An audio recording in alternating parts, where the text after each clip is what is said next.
Hello everyone, once again, the name, it's Ryan Graham, and you know what I love? Harry Potter. I've loved this series since I was a kid, and it's one of those series that I can sit down and watch, or I could just sit down and read at any time. One of the things I love is actually the tone shift from, if you watch the first one, and then you watch the last one, it's kind of, to me at least, it's the first movie and the first book is all, oh, look at all this magical wizardry stuff. And then by the 8th movie or 7th book, it's all, oh, look at all this magical stuff that can kill you. It's kind of like growing up in a way, because when you're a kid, like in the movies, in the books, Harry Potter starts at age 11, so when you're that young, everything seems new and fun and cool.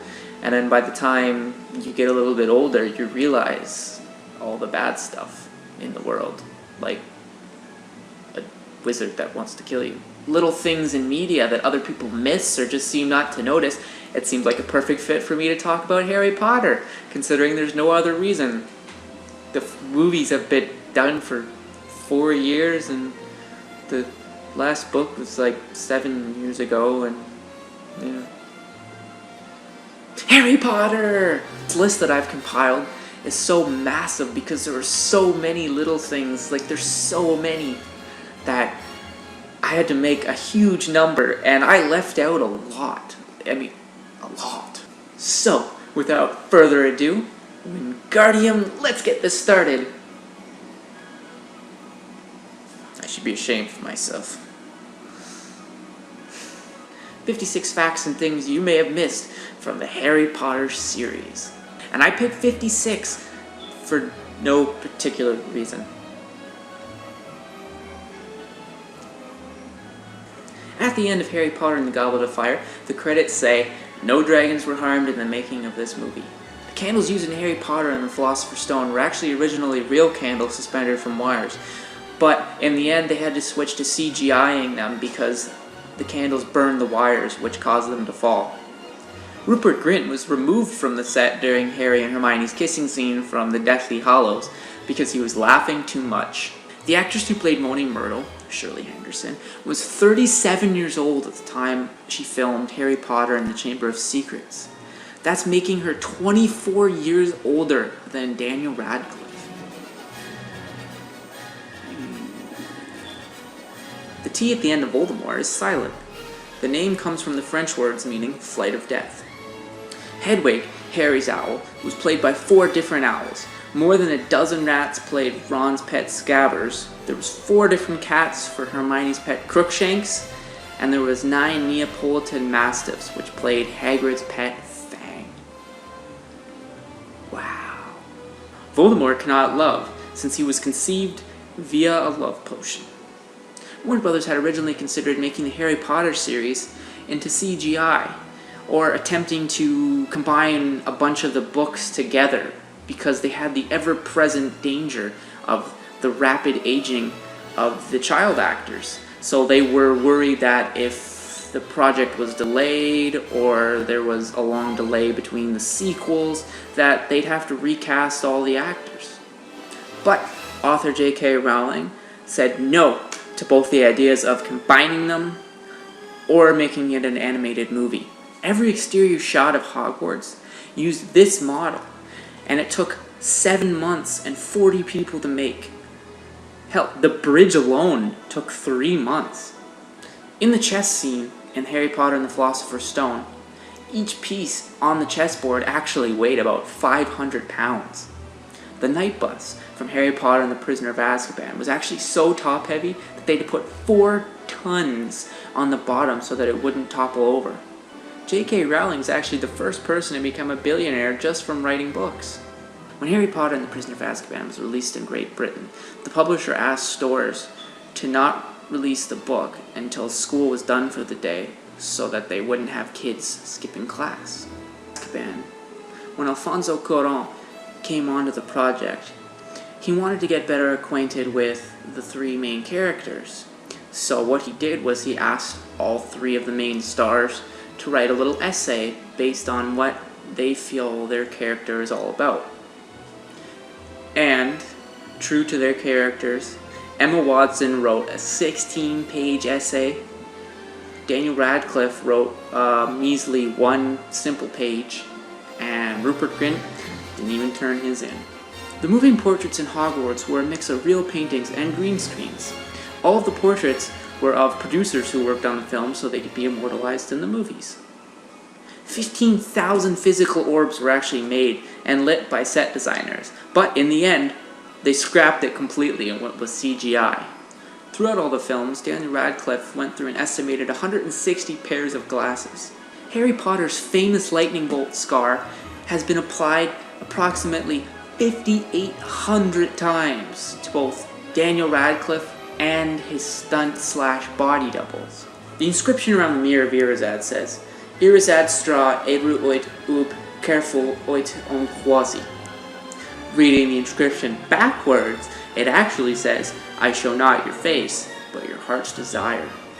Nicholas Flamel, mentioned as a creator of the Philosopher's Stone, was possibly actually a real alchemist born in France around 1330. He was believed by some to have produced the Philosopher's Stone, obviously. Since there was mysterious circumstances surrounding his death in 1418, it has been rumored that he lived for hundreds of years. And the book and movie both actually get his age right, if he were still alive. Although it was based on the second shortest book, The Chamber of Secrets is the longest of the films, whereas Harry Potter and the Order of the Phoenix is based on the longest book, but it's the second shortest film in the series. That makes sense. In the scene in the Chamber of Secrets when Hagrid is leading Harry out of Knockturn Alley, and again when Gilderoy Lockhart and Harry are in Flourish and Bots, the bookstore from the book/movie series, hardcover editions of Harry Potter books can be seen on the shelves. The Hogwarts motto, which is Draco Dormins Nunquam Titilandus, actually means never tickle a sleeping dragon. In the Philosopher's Stone, all the food in the Great Hall scene for the Great Feast was real. In order to make the Dursleys' house even more unpleasant, the set director deliberately sought out the ugliest furnishings possible. Tim Roth was a leading contender for the role of Professor Severus Snape, but Roth had to drop out in order to pursue his role as General Thade in Tim Burton's adaptation of Planet of the Apes. Terrible decision. Terrible decision. At the end of the film Philosopher's Stone, when they're about to board the train, you can actually see that Harry has green eyes and that Hermione has buck teeth. During the production of The Chamber of Secrets, Dobby was played by a ball on a stick before he was digitally added in as Vladimir Putin.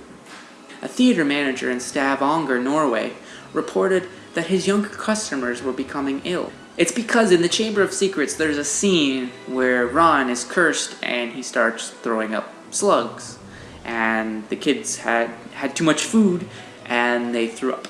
What's actually interesting is that in The Chamber of Secrets you find out that I Am Lord Voldemort is actually a anagram for Tom Marvolo Riddle. They actually had to come up with new names for Tom Marvolo Riddle because they had to make it an anagram for whatever that language's way of saying I Am Lord Voldemort is. In Dutch, his name is Martin Asmoden Viljen, which is an anagram for Mijn naam is Voldemort. And I think one of the funniest ones is in Danish. His name is Romeo G. Detlav. It's not even close, which makes up Jaeger Voldemort. In The Prisoner of Azkaban, Alfonso Cuarón had the idea of when the Dementors showed up that all the rain would turn to ice. But unfortunately for him, they actually misheard him because of his thick Spanish accent, and they thought he said, the rain turns to eyes. So they actually drew up a storyboard where eyes were falling from the sky. I don't know about you, but I think that would have been way creepier. Director Alfonso Cuarón had a clause in his contract that prevented him from cursing in front of the kids on set. After the Horcrux in Harry was destroyed, he lost the ability to speak Parseltongue. Ron was almost killed by J.K. Rowling in the Harry Potter series. She said that she actually considered killing him in the middle of the series when she felt the dark place. What's interesting is that if a Muggle were to come across Hogwarts in the Wizarding World, it would actually just look like an old abandoned building with signs reading, "Keep out, dangerous building." Dragonblood is an effective oven cleaner. The effects team spent 6 months just creating the Dementors. Horror legend writer Stephen King said that Dolores Umbridge was one of the greatest fictional villains since Hannibal Lecter. Rupert Grint's greatest ambition in life was to become an ice cream man. So with his first paycheck from Harry Potter and the Philosopher's Stone, he bought himself an ice cream truck. The Harry Potter books are the most banned books in America. While they were filming Harry Potter and the Order of the Phoenix, actress Helena Bonham Carter, aka Bellatrix Lestrange, actually ruptured Neville Longbottom's Matthew Lewis's eardrum when she stuck her wand in his ear. George and Fred Weasley's birthday are on April Fool's Day. Both characters, Sirius Black and Fred Weasley, notorious pranksters at Hogwarts, both died laughing. If you were to take the name Remus Lupin and rearrange the letters, it would say Primus Lune, which in Latin means full moon. Harry is first brought to the Dursleys' home by Hagrid as a baby in Sirius's motorcycle, and he leaves with Hagrid on Sirius's motorcycle for the last time. J.K. Rowling did not want to kill off Hagrid because of a specific scene that she had in her mind. In the scene, she wanted Hagrid to be carrying Harry's seemingly lifeless body. A picture of Gandalf the Grey can be seen in Dumbledore's study in the Chamber of Secrets. J.K. Rowling created the Dementors because at the time that she was writing the books, she was actually battling a bout of depression, so the Dementors pretty much summarize her dealings with depression. And the way to lighten the effects of a Dementor? Chocolate. In the Wizarding World, owls are pretty much cell phones, but in many parts of the world, such as South Africa and the Middle East, owls are actually harbingers of death. Sirius Black's tattoos are actually borrowed from Russian gang tattoos. The tattoos mean someone that is feared and respected. Mor Morde is the command that makes the dark mark of Voldemort appear, and it means to take a bite out of death in French, which makes it an appropriate call for the Death Eaters. When Coca-Cola won the rights to tie in its product with Harry Potter and the Sorcerer's Stone, J.K. Rowling insisted that the company donate $18 million to the U.S. Reading is Fundamental campaign to encourage children to read. Funny enough, when asked about the Harry Potter series, Pope John Paul II said that the stories actually helped children see the difference between good and evil. However, Cardinal Joseph Ratzinger, now Pope Benedict XVI, said that the books erode Christianity in the soul of young people and are inconsistent with the teachings of the Catholic Church. He also said that the books were a subtle seduction. Tom Felton, the actor who plays Draco Malfoy, actually had to have his pockets on his costume sewn shut because he kept sneaking food onto set. Ron's Patronus is a Jack Russell Terrier. They are known for chasing otters. Hermione's Patronus, an otter. Every wand that you'll see in Harry Potter is unique. No two wands are the same. Each ones were created on site. And there you have it, folks. 56 facts, 56 things that I could find about Harry Potter. And there's so much more, as I was saying before. So I hope that you enjoyed my video. I hope that you'll comment, like, and subscribe, of course. And I hope that you'll come back in the future. And until next time.